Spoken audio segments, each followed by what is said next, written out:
You might have deduced via the title that this is ostensibly a review of K-On! Second Season. This is true. I want it clear that I would never dream of lying to you, but it's also true that this can effectively be taken as a review of K-On! As a whole. As it turns out, K-On!'s first season is about as worth discussing as an early morning shit, and thus, I refuse to do so. But Season 2 is, in fact, a bit more interesting.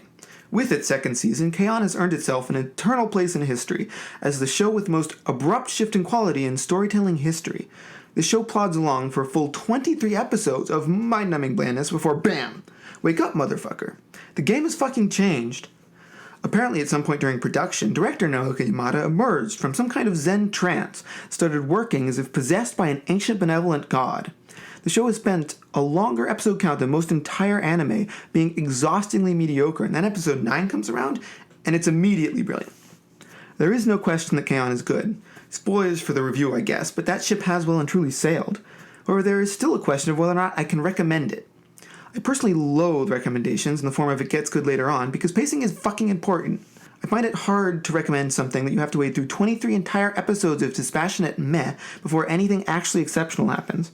However, I also can't deny that this anime managed to move me, and frankly, there are moments in the latter half of K-On! Season 2 that might actually make 23 episodes kinda worth it. There is a reason I watched 23 episodes of Men, by the way.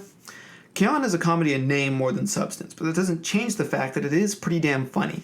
It's not perfectly so. Most notably, all of Yui's cutesy bullshit can fuck right off.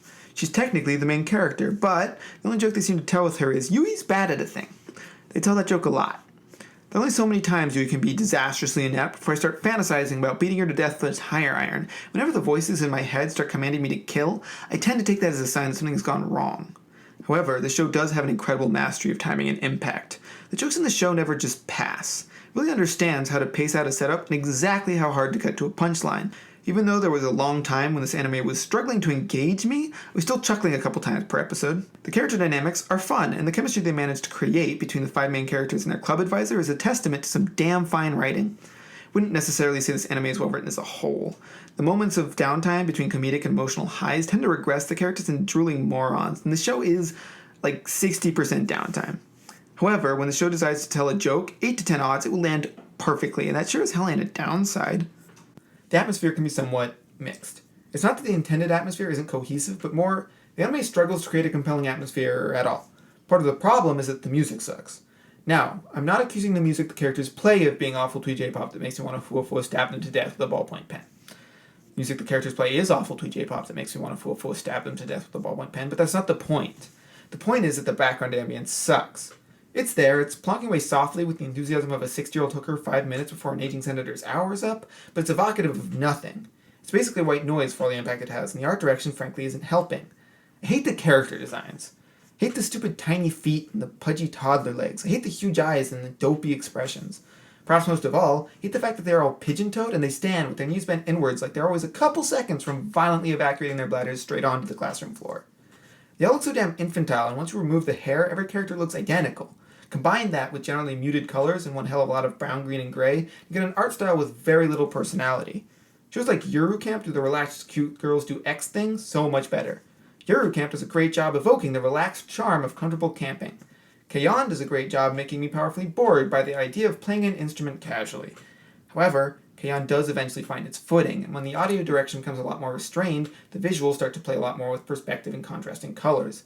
This grants a far more powerful sense of atmosphere, and while the problems never really go away, they do get hidden a little bit. Once this anime manages to build a little momentum, it does pull off some powerfully atmospheric moments, and those moments stick with you. However, it's never perfect, and it needed to get there a lot sooner. I mentioned Yuru Camp does the cute girls do X thing better. However, K-On! Is still the better show. You see, being relaxed and having cute girls play the guitar poorly is not actually what makes K-On! K-On!, at least not by the end. The thing about K-On! Is that it's capable of being fucking brilliant. It takes its sweet time to get there, and the long-term pacing issues have kind of been a running theme so far, but damn. When this anime gets going, it goes. Episodes 9 and 10 of Season 2 are amazing, and the show is permanently elevated from that point on.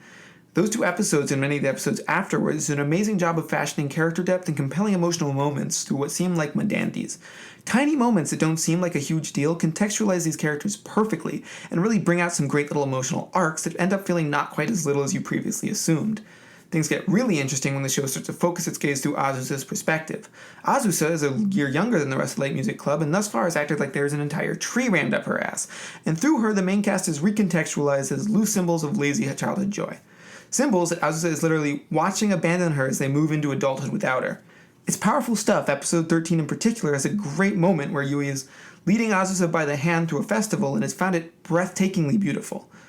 A lot of anime seem really good at doing the whole there is beauty in transience thing, and K-On! Is at its best a particularly great example. However, pacing is still an issue. Counting season 1, this show waits 23 fuck-mothering episodes to be interesting, and then it ends 5 times over 7 episodes, none of which are actually the last episode. A lot of these endings were really good, but once you've reached the same emotional high 5 times, the charm starts to wear thin. Also, while the show undeniably gets a lot better after episode 9, there are still a couple episodes that are unwilling to rise to that level of ambition. It creates a very uneven engagement curve. If every episode of K-On! Were as good as episodes 9, 10, and 13, I'd be telling you this is one of the best anime ever made. If it smoothed out the emotional arc, cut off some fat, and really doubled down on its more interesting themes, it would likely be somewhere in my top 5 favorite anime of all time. Episode 9 alone took Yui from a character I regarded with dispassionate loathing to my favorite character in a series I had come to love.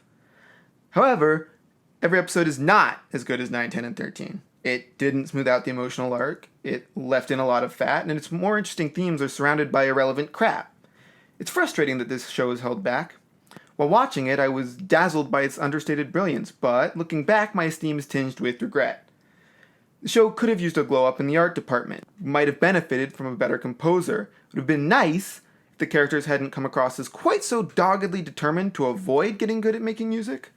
However, more than anything else, this show just needed to trim itself down a little bit. It needed to discover what made it special earlier, and then it needed to remain more tightly focused on that element going forward. Still though, goddamn, I did not expect to like this as much as I did. The show is special, and though there are many shows that have tried to ineptly follow in its footsteps, very few can hope to stand anywhere close to it as an artistic equal. Now, on to the question I posed earlier, can I recommend a show that takes 23 episodes to get good? No, I can't. However, I will say I am delighted that I actually did bother to see it all the way through.